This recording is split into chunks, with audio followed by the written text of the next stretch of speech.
Hello friends, welcome to மக்கள் சேவை channel. இன்றைக்கி நம்ம ஒரு முக்கியமான இன்ஃபர்மேஷன் பற்றி தான் பார்க்க போகிறோம். அதாவது பிறப்பு இறப்பு சர்டிஃபிகேட் பெறுவதில் மிகப்பெரிய மாற்றத்தை மத்திய அரசு கொண்டு வராங்க. இதை பற்றின மொத்த இன்ஃபர்மேஷன் தான் இந்த வீடியோ பார்க்க போகிறோம். இந்த வீடியோ ஸ்கிப் பண்ணாமல் ஃபுல்லாக பாருங்கள். அது மட்டுமல்ல, இந்த வீடியோ நிறைய பேருக்கு ஷேர் பண்ணுங்க. ஓகே, அதாவது இந்திய குடியுரிமை என்பது 1955ஆம் ஆண்டின் குடியுரிமை சட்டத்தின் கீழ் நிர்வகிக்கப்படுகிறது.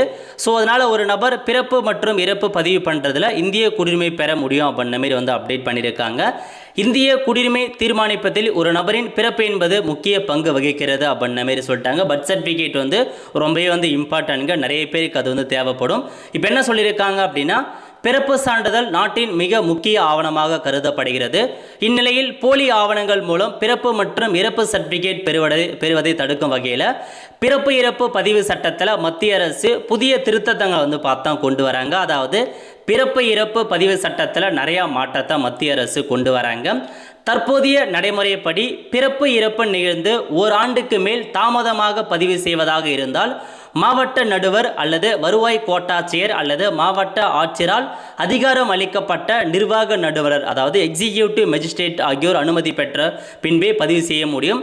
அதாவது பர்த் சர்டிஃபிகேட், டெத் சர்டிஃபிகேட் ஆகட்டும், ஒரு வருஷம் முடிஞ்சிருச்சு, நீங்கள் 1 இயருக்குள்ளே ஈஸியாக பதிவு பண்ணிக்கலாங்க. அதை பிறப்பு சர்டிஃபிகேட்டாக இருக்கட்டும், இறப்பு சர்டிஃபிகேட்டாக 1 இயருக்குள்ளே ஈஸியாக பதிவு பண்ணிக்கலாம். 1 இயருக்கு மேலே ஆகுது அப்படின்னாலும் சம்மந்தப்பட்ட அந்த எக்ஸிக்யூட்டிவ் மேஜிஸ்ட்ரேட்டர் அவங்க முன்னிலையில் நீங்கள் பதிவு செய்ய முடியும். இதுக்கு காலக்கெடு எதுவும் பார்த்தா நிர்ணயம் செய்யவில்லை.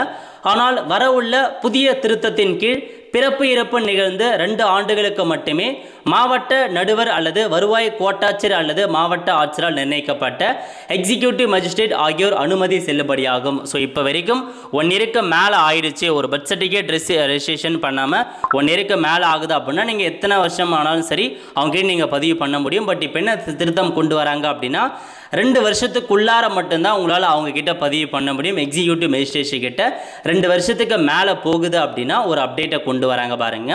2 ஆண்டுகளுக்கு மேல் தாமதமாக செய்யப்படும் விண்ணப்பங்களுக்கு முதன்மை நீதித்துறை நடுவரின் உத்தரவின் பேரில் மட்டுமே பதிவு செய்ய முடியும் அப்படின்ற மாரி ஒரு அப்டேட் கொண்டு வராங்க.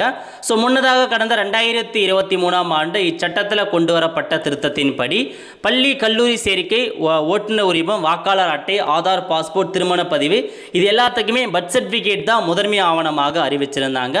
இதன் மூலம் பிறப்பு சான்றிதழில் முக்கியத்துவம் அதிகரித்துள்ளது அப்படின்ற மாரி கொண்டு வராங்க. ஸோ இப்போ எந்தமான புதிய சட்டம் உங்களுக்கு கொண்டு வந்திருக்காங்க அப்படின்னா இப்போ நம்ம பார்க்கலாம். அதாவது 2 ஆண்டுகளில் பிறப்பை பதிவு செய்யவிட்டால், ஸோ 2 வருஷத்துக்குள்ளார நீங்கள் உங்களுடைய பர்த் சர்டிஃபிகேட்டை பதிவு பண்ணாமல் இருக்கீங்க அப்படின்னா மாவட்ட ஆட்சியர் அல்லது துணை ஆட்சியர் இருக்காங்க பாருங்க, அவங்கள முறையிட்டு இனி உங்களால் பதிவு பண்ண முடியும். அதாவது ஸோ உங்களுடைய மாவட்ட ஆட்சியர், கலெக்டர் அல்லது பார்த்தா ஆர்டிஓ கிட்ட நீங்கள் முறையிட்டே உங்களால் இந்த பர்த் சர்டிஃபிகேட்டை பதிவு பண்ண முடியும் அப்படின்னு சொல்லிட்டாங்க. மேலும் ஒரு நபரின் இறப்பை 2 ஆண்டுகளுக்குள் பதிவு செய்யாவிட்டால், நீங்கள் டெத் சர்டிஃபிகேட்டை 2 வருஷத்துக்குள்ளே பதிவு பண்ணாமல் இருக்கீங்க அப்படின்னா நீதித்துறை மேஜிஸ்ட்ரேட் முன்பு முறையிட்டு அது செய்த அவருடைய உத்தரவின்படியே பதிவு செய்ய முடியும். அதாவது நீதித்துறை மேஜிஸ்ட்ரேட் முன்பு நீங்கள் முறையீடு பண்ணி அதெல்லாமே சரியான செக் பண்ணிவிட்டு அதுக்கப்புறம் தான் பதிவு பண்ண முடியும் அப்படின்ற மாதிரி ஒரு அப்டேட்டை கொண்டு வராங்க. இதுதாங்க உங்களுக்கான இன்ஃபர்மேஷன். 2 வருஷத்துக்குள்ளார நீங்கள் சுலபமாக பதிவு பண்ணிக்கலாம். 2 வருஷத்துக்கு மேலே போகுது அப்படின்னா இவங்ககிட்ட நீங்கள் முறையிட்டு அவங்களால அப்பீல் பண்ணி தான் பண்ண முடியும் அப்படின்ற மாதிரி ஒரு புதிய சட்டத்தை மத்திய அரசு அமல்படுத்துகிறாங்க. இதுதான் உங்களுக்கான இன்ஃபர்மேஷன். நிறைய பேருக்கு தெரியப்படுத்துங்க. அடுத்த ஒரு நிலைவுகள் சந்திப்போம். நன்றி, வணக்கம்.